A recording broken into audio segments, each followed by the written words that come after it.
Previously on the Revolution, for 8 years, Washington led the American army through a grueling war no one believed he could win against the most powerful empire in the world. But by sheer will and perseverance, they marched their way to ultimate victory.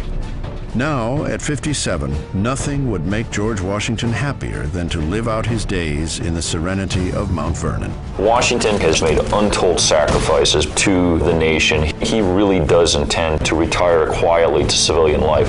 But Washington's long revolutionary road has not yet reached an end, for the former commander-in-chief of the Army has again been summoned into service. It isn't that they think he should be the president. He must be the president.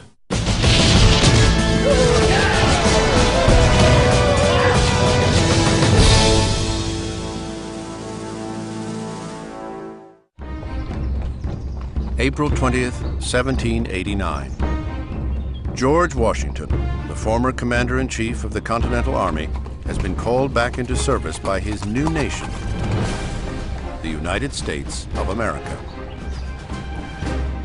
For 8 years, Washington led the Continental Army through a war against the most powerful empire in the world.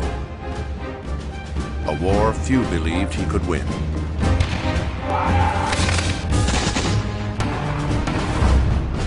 Now he is on the 5th day of a journey to the city of New York, where he will be sworn in as America's first president. At each town along the way, banquets and parties are thrown as the new nation celebrates the great American hero of the Revolution. Next stop, City Tavern. The city, Philadelphia, Pennsylvania. Philadelphia, the former rebel capital, is a fitting halfway stop on Washington's journey. 11 years earlier, he faced one of his greatest challenges at a place just outside the city, a place that even now, in 1789, has become an American legend, a place called Valley Forge.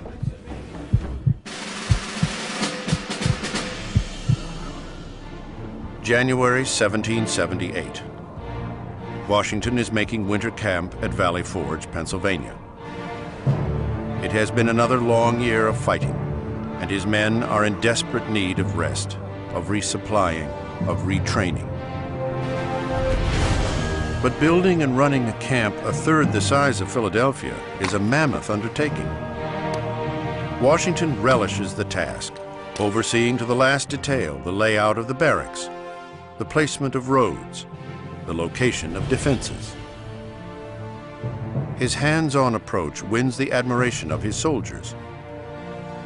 He assures his men that he will share in every hardship and partake in every inconvenience.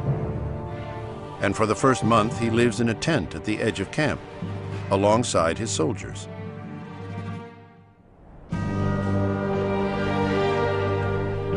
Yet, for all his efforts, supply shortages become a problem.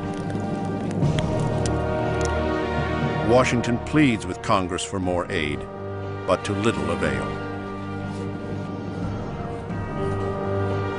By February, 2,500 soldiers are dead from disease.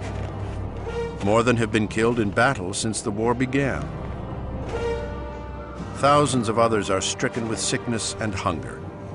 Washington will need help to turn this looming disaster around. In mid-February, a new recruit arrives in camp. A foreign officer sent by the Continental Congress to lend badly needed experience to the cause. He calls himself Frederick William Augustus Heinrich Ferdinand Baron von Steuben and wears a bejeweled cross representing an honorary knighthood from Prussia. Curiously, von Steuben carries no papers confirming his supposed achievements. But Washington is desperate for leadership, for officers with European training. And he puts von Steuben to work. Baron von Steuben is a remarkable figure. Von Steuben's genius was the ability to distill the complexity of state-of-the-art European drill tactics into a digestible form to this raw material that was the American soldier. Under von Steuben's tutelage, Washington's ragtag army learns how to form solid, orderly columns, how to properly load and fire a weapon in formation, and the proper use of a bayonet.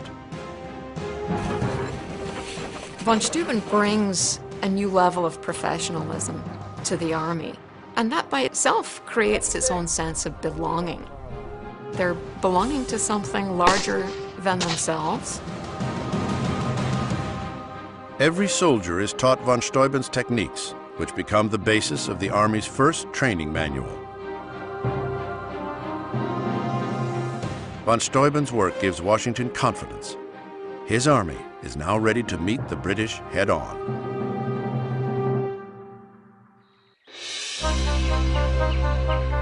With the spring thaw comes news that the British are pulling out of Philadelphia and marching overland back to New York City. Britain's arch-enemy, France, has recently entered the war, and from his headquarters in Philadelphia, General Henry Clinton, Britain's new commanding officer, fears that an approaching French fleet will blockade New York City. He is determined to protect the city at all costs. Washington, eager to avenge his loss of Philadelphia the year before, decides to go on the offensive against the British as they cross New Jersey. His army has been trained and turned into a new and hard-fighting army. And that army and its commander are now convinced that they can beat any army on the face of the earth, and they are eager for the fight. And that fight comes on one of the hottest days of the war. June 28, 1778. In a searing heat, the Continental Army catches up with the British at a New Jersey crossroads called Monmouth Courthouse. Washington's second in command on this day is another of his old nemeses, General Charles Lee. Lee is charged with leading the advance force, while Washington forms a second wave of 7,000 soldiers 7 miles behind. 3 hours into the fight, Washington waits near the front line of battle where he encounters Lee's soldiers, who appear to be in retreat. Lee was not attacking. What was going on here? In fact, Lee had no battle plan. Nothing. He was hopeful of victory somehow. It's obvious to all the men at Monmouth that there is no plan. The men retreat. In a fury, Washington rides ahead and intercepts General Lee himself.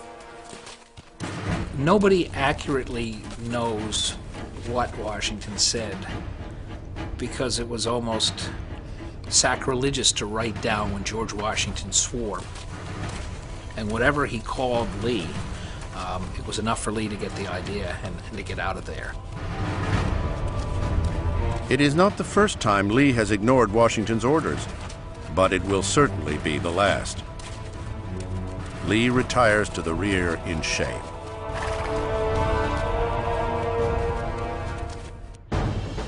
Washington now takes charge, ordering his retreating soldiers to form ranks, to create a new front line against the fast-approaching redcoats. By the time the British arrive, exhausted from their march in woolen uniforms in the 100-degree heat, they find the Continental Army in a strong defensive position. The winter's training at Valley Forge has paid off, and Washington knows it. He then does something astounding. He rides back and forth in front of his lines to rally the troops, putting himself in the line of fire, risking his life as he asked his own men to risk their lives. The British open up on him and miraculously miss him.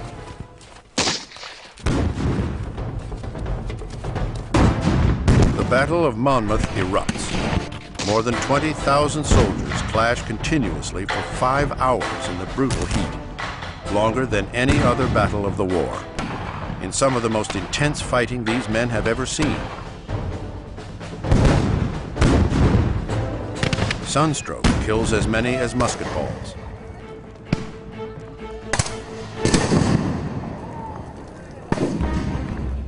When the smoke had cleared at Monmouth, it was a draw. Washington knew, and the country knew, that this new army that had come out of Valley Forge was a good one. They had held their own against the British. This renews the public's spirit for the war and forever solidifies Washington's position as the unquestioned commander-in-chief. 11 years after the Battle of Monmouth, as his friends in Philadelphia toast his send-off to the presidency, that scorching June day stands as the moment Washington silenced Charles Lee and all his other critics, the day he climbed back on the road to immortality. April 21st, 1789. Day 6 of George Washington's journey to New York City gets underway. As he leaves Philadelphia, Washington is reminded of the man he personally appointed to run the city. A bold and brave American general he once admired and respected, and now despises more than any other man. Benedict Arnold, one of the most troubled and treacherous characters of the Revolution.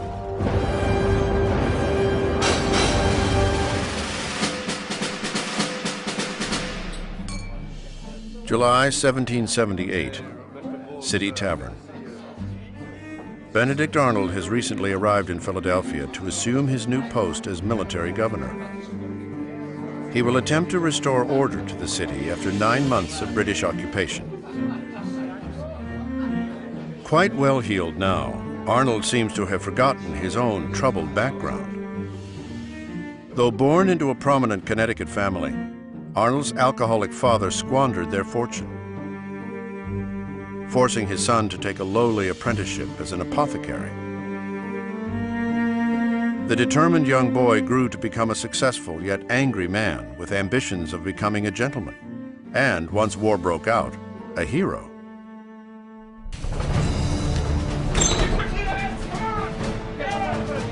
In 1775, it was Arnold who helped lead a daring raid on a remote British outpost, Fort Ticonderoga.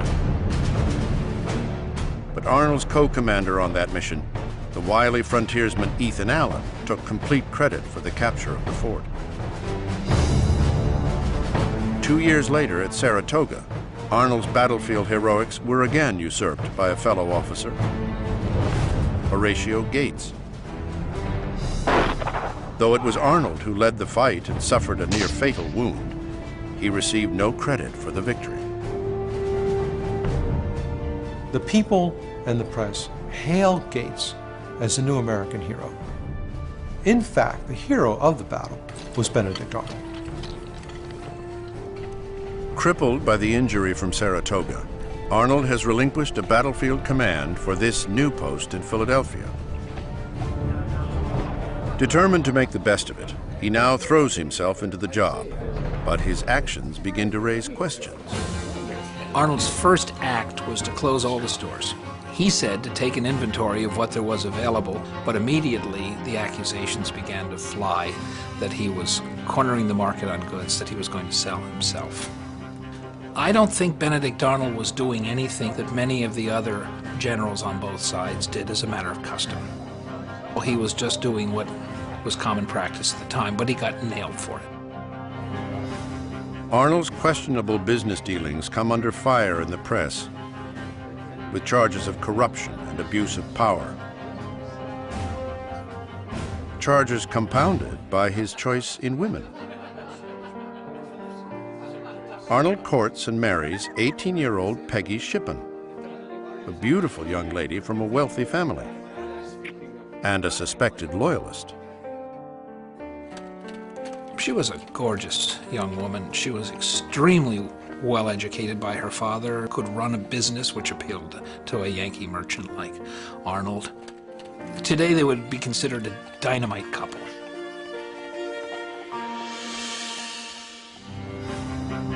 But they are a couple under intense scrutiny. In an overheated political climate, the cries against Arnold's actions escalate for nearly a year. They are charges that will have to be answered. March 5th, 1779, Benedict Arnold stands in the Continental Congress, called by a special investigative committee to answer the accusations levied against him. In his mind, he is yet again underappreciated, his honor unfairly tarnished. His statement is really a recitation of all that he did and all that he had lost. He'd been crippled for life. He'd been passed over for promotion several times, and he thought he had lost his honor with its lingering cloud over him. Arnold's impassioned defense vindicates him in front of Congress. But the charges just won't go away. Leading the attack against Arnold is Joseph Reed, formerly one of Washington's trusted officers, now the acting governor for the state of Pennsylvania. Reed threatens to withdraw Pennsylvania's support for the war if Washington refuses to take action against Arnold. And George Washington is forced to weigh in. The commander-in-chief wants to give the talented Arnold a well-deserved field command, but he needs Pennsylvania's support and agrees to issue a written rebuke to Arnold. Once the affair blows over, he can give Arnold the intended promotion.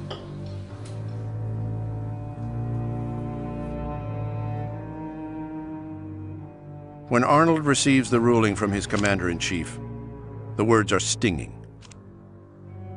Reprehensible, imprudent, improper. For Arnold, it is the final slight. Now, in his mind, betrayed, he devises a betrayal of his own.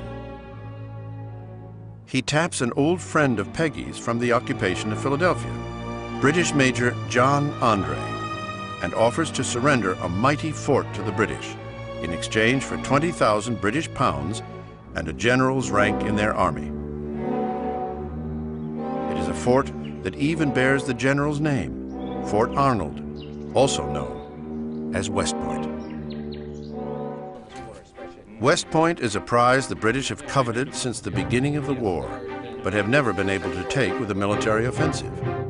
Control West Point, and you control the vital Hudson River, severing communication between New England and the rest of the colonies. At West Point, the river remains tidal, which is to say at some times of the day it flows south and at other times of the day it flows north. This made West Point an ideal place to mount cannons on both sides of the river as ships had to navigate this very tricky curve. The British readily agree to Benedict Arnold's terms, and Arnold sets his plot in motion. Arnold takes a meeting with his commander-in-chief and uses Washington's desire to give him a field command to his advantage, persuading Washington to instead give him control of West Point. George Washington was puzzled that Benedict Arnold would want the command of West Point. Washington wanted to put him back into the line of battle, but Arnold insisted on West Point because that was the deal with the British. Now in charge of West Point, Arnold prepares detailed information on the fort and sets a meeting with the enemy.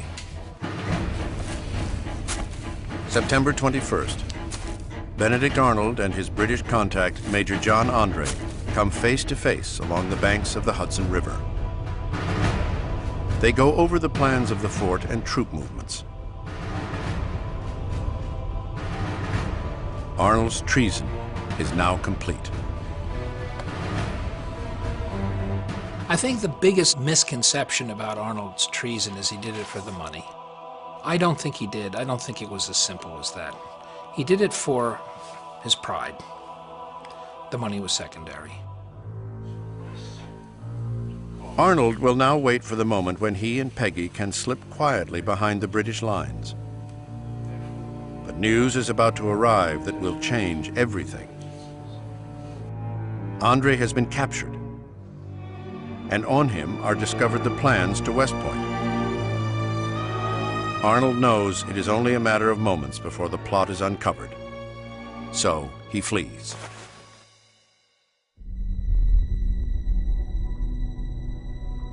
Just a few miles away, a familiar figure is making his way towards a breakfast meeting with a trusted general. When Washington arrives, it is clear something is amiss. Arnold is nowhere to be found. and Washington gets the news. John Andre has been captured with the plans to West Point. It all adds up to one undeniable conclusion. One of the great heroes of the Revolution has sold out to the British.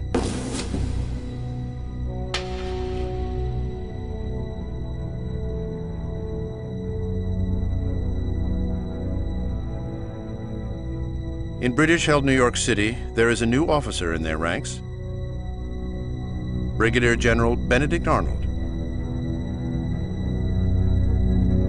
His loving wife, Peggy, forced in shame from Philadelphia, now by his side.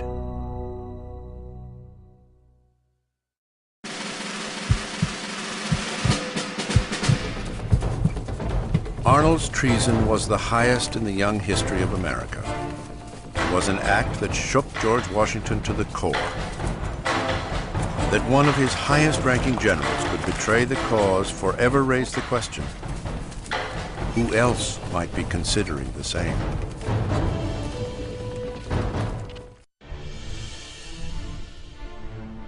April 22nd, 1789. The last 2 days of George Washington's journey to the American presidency takes him through the countryside of New Jersey, a place of both grave humiliation and great success. It was here that his army retreated from the British in 1776. Here where he made his greatest reversal of fortune with a surprise attack at Trenton. But it was the winters at Morristown that proved to be his greatest challenge.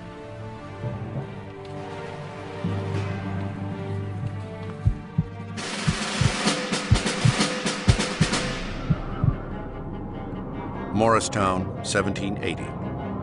Washington has just received a dispatch from his Southern army.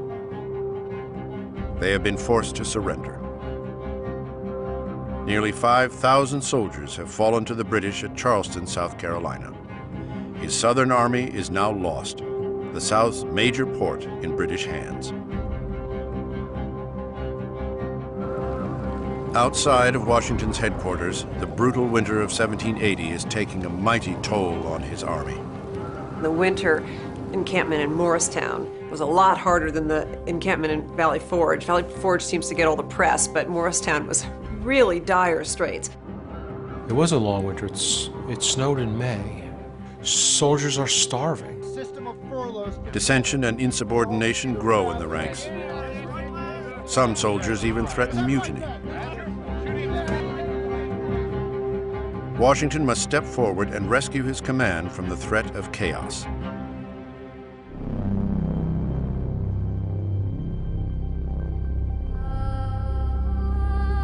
Eight nooses, prepared for 8 men charged with various offenses. Insubordination, forging documents, theft. All are sentenced to death.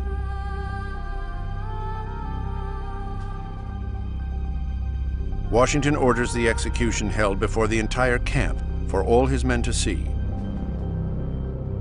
It is a carefully choreographed event. Washington wanted to use capital punishment particularly sparingly, but he also knew it was great theater. All 8 were put on top of the gallows. Their graves had been dug in front of the gallows, and their coffins, which he ordered manufactured, placed next to the graves.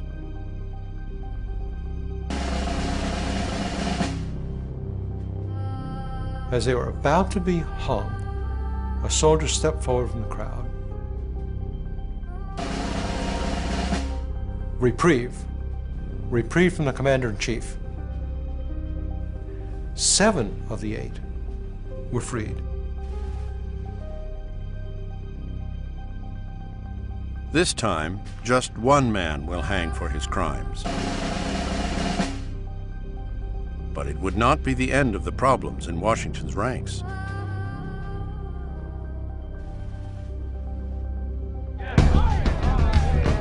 One year later, it happens again. Mutiny erupts. Now it appears as if the Continental Army is unraveling. And without the army, there is no revolution. Washington takes swift and decisive action.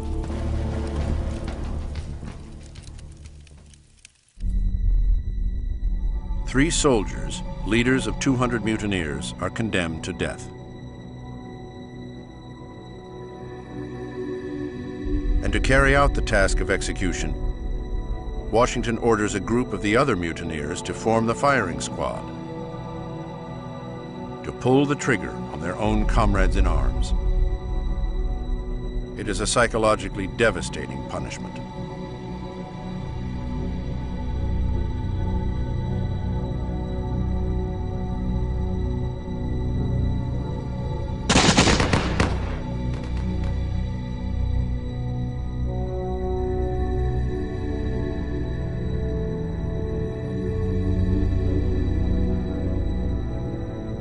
The Morristown winters of 1780 and 1781 were some of Washington's darkest days. His army and the cause seemed to be coming apart. The war had to come to an end soon, but the question was how? The answer would come from the southern colonies, where one of Washington's favorite generals was leading a swift, moving fight.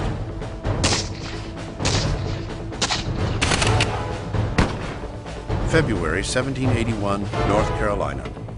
Major General Nathaniel Greene is in the thick of a campaign against British General Charles Cornwallis. Rhode Island's native son and his force of 1,000 are traveling light, using guerrilla tactics against the heavily laden British Southern Army. A backwoods game of cat and mouse that wears the redcoats down. The fights are few, but take a heavy toll. The Battle of Guilford Courthouse in North Carolina costs the British a quarter of their troops. By the summer, Cornwallis is spent. His weakened army limps into a small Virginia port named Yorktown.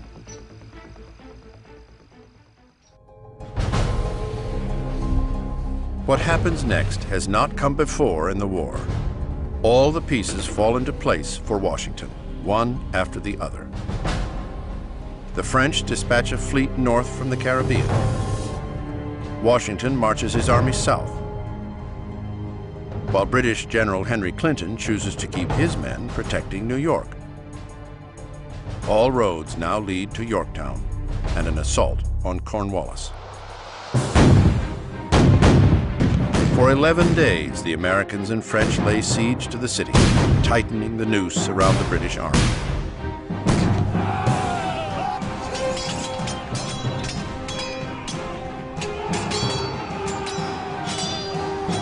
Surrounded, cut off, and unsupported, it is only a matter of time until the British supplies run out, until they must yield and surrender.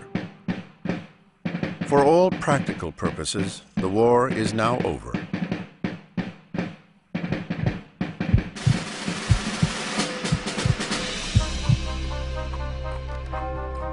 Now, 7.5 years later, the victorious general who led his nation's soldiers on the battlefield, and 2 years later, its politicians through a constitutional convention, is about to begin the third act of his remarkable revolutionary life.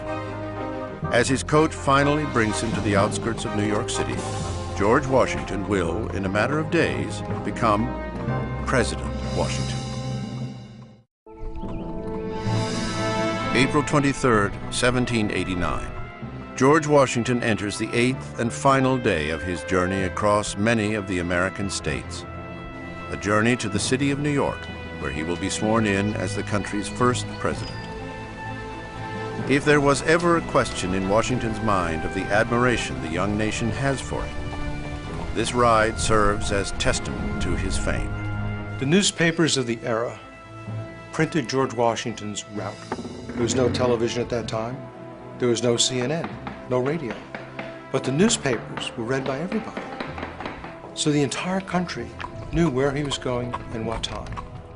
The highways are filled with people who have ridden days just to see him.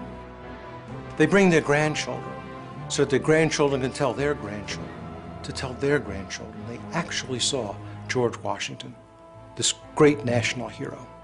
It is a much-deserved hero's welcome for the former commander-in-chief and soon-to-be leader of the new nation. A nation that won a war, but still has a long road to travel. In 1789, the new United States is an extraordinarily energetic, diverse, but also unstable place. It's a turbulent time in the country. People are apprehensive about the future. All the soldiers, all the gallant, brave young men of the war, 240,000 of them fought in the Revolution, but there aren't 240,000 jobs for them when they go home. A lot of them are unemployed. Politically, the country is a mess. The very ideals that set the country ablaze and drove her to revolution, individual liberty, representative government, freedom, are no longer just lofty goals. They are being put into practice across the land. People seem to think that democracy means that everybody should govern. Maybe they should not. Pennsylvania has over 400 people in its state legislature. If you put 12 politicians in a room, it's hard to get anything done. Put 400 in a room. There is no one man that can hold the country together, except him. In defeating the British, America has won her independence, and under Washington's guidance, she must now become a winning nation. But the war for independence has left many losers in its wake. Britain has lost her colonies, a crushing blow to the empire. But somewhat surprisingly, it is America's closest ally, France, that suffers the most. The French are kind of left holding the bag in this conflict. The French aid for the American war has generally been estimated at something like $13 billion in today's dollars. We wouldn't have had any uniforms, we wouldn't have had any munitions without the French. But from the French point of view, they are bankrupted by our war, and of course it will have disastrous consequences for them. France, in 1789, bankrupt and weakened, is hit by an even greater wave as the democratic earthquake that ripped the American colonies for Britain hits France's shores with a vengeance. Peasants and commoners alike rise up against the monarchy. Tearing down centuries of feudal rule, the French people hold their own revolution. Back in the colonies, restoring peace in the wake of a wrenching war is first and foremost in Washington's mind. In a war between brothers, where people have been forced to take sides, those who chose to remain with the crown, the Loyalists, have to come to grips with their loss. And many are still on American soil. It does take several years for the Loyalists who stay in the newly established United States to be reincorporated as members of the society. But one of the things you don't see in this country is a massive retaliation against the Loyalists, and that is due to the nature of the American Revolution and to its leadership. This is the country Washington will have to govern, a country in need of peace between Loyalists and patriots. A country where many African Americans, participants in the struggle for national independence, find themselves still in the bonds of slavery. Where American Indians, many who sided with the Patriot cause, find themselves forced out of the national dialogue. It is a complicated picture indeed. Nobody had created a republic that was this big geographically or contained so many different types of people. It really threw the rules of what a democracy, what a republic could be, out the window and said, we're going to change all of that. The final day of George Washington's journey nears its end. He makes one final crossing, leaving New Jersey on a barge that carries him to the city of New York. Alongside his barge is a barge full of Continental soldiers. In another barge is a choir of men and women. And he notices that the old standard, God Save the King, has now been translated into God Save George Washington. He had considered himself father of the Army. The next logical step to him would be to be the father of his country.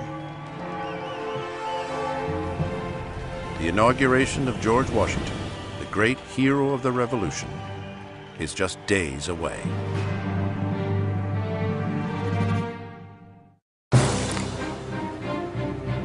George Washington, the father of the American Army, is about to assume a new role as the father of America, the first president of the United States.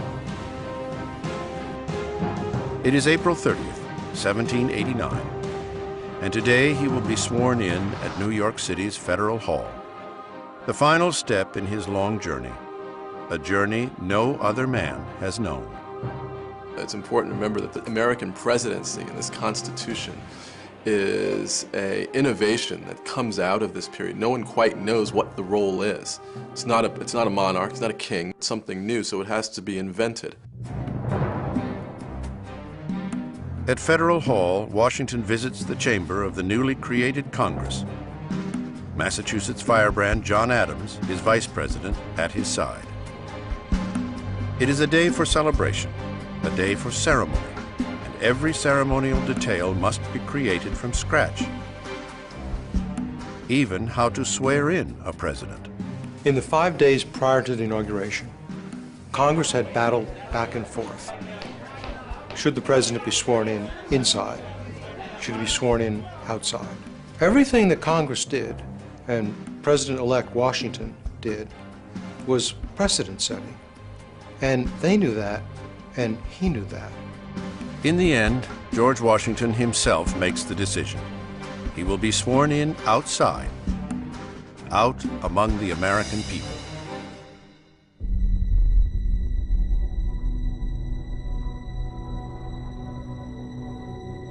April 30th, 1789, America's first inauguration. George Washington takes his position on the balcony at Federal Hall. Thousands look on. Months of planning have led to this moment, though there is one small detail that has been overlooked. In all the planning, they forgot to get a Bible. At the last minute, somebody runs 2 blocks to a fraternal organization and borrows their Bible to tell them George Washington is going to be sworn in on it. With everything now in place, the ceremony begins.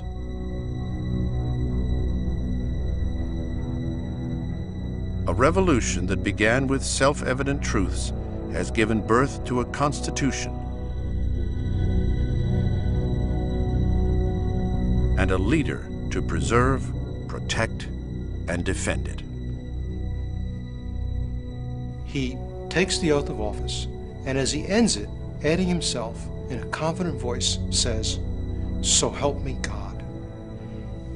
Justice Livingston turns to the crowd and says, "Long live George Washington, the President of the United States."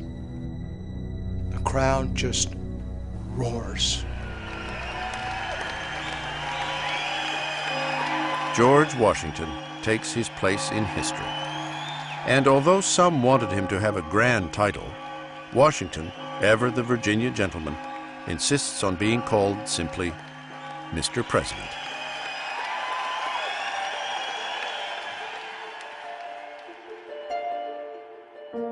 No one knew whether this was going to work.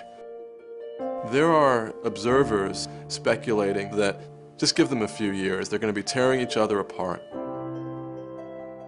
Many people at that time said that the war did not end the revolution. The revolution ends with new democratic government, this great experiment in the world.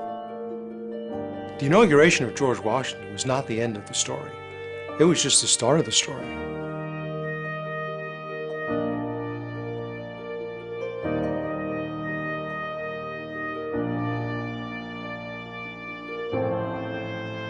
"25,000 gave their lives for liberty. And long after the heroes of the Revolution came home, others took their place in history.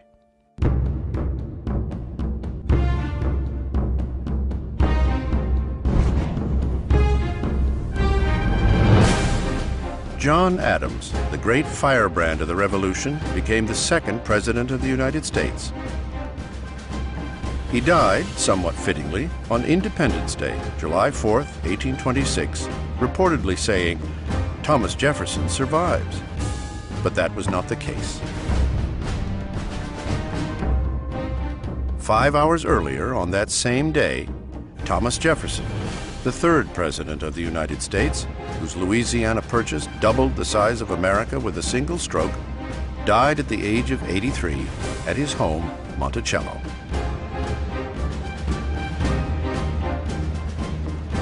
Benjamin Franklin, the man who delivered the French to the American cause, withdraws from public life in 1788 due to ill health and dies 2 years later at the age of 84. 20,000 people attend the funeral of the man who tamed lightning.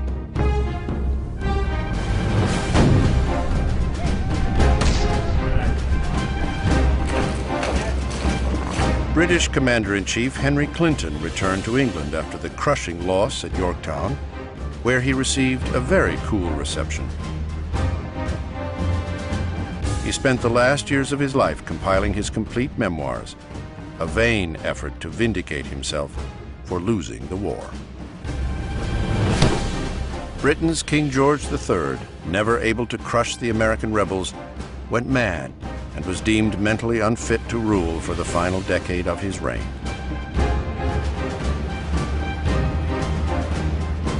Benedict Arnold, the Connecticut-born Yankee and America's greatest traitor, landed in London after the war, where he failed as a businessman. He died a broken man at the age of 60, suffering one final slight. Arnold was buried without military honors in a grave mistakenly marked with another man's name.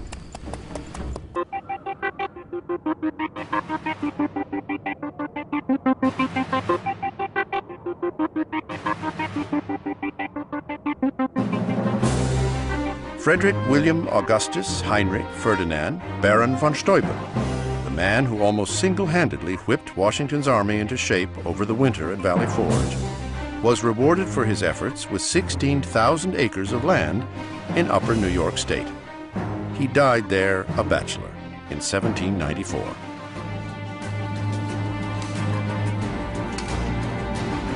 Nathaniel Greene, the Rhode Island Quaker and George Washington's favorite general, never got to see the swearing in of his old commander. He died of sunstroke in 1786 while on a plantation in Georgia. George Washington served as President of the United States for 2 terms, refusing to accept a third. He returned to his beloved Mount Vernon home in 1797, finally leaving his life of service behind him. He died just 2 years later, at the age of 67. In one final act for her ever-private husband, Martha Washington burned their personal letters written throughout the war, a record of a man and a war forever lost to time.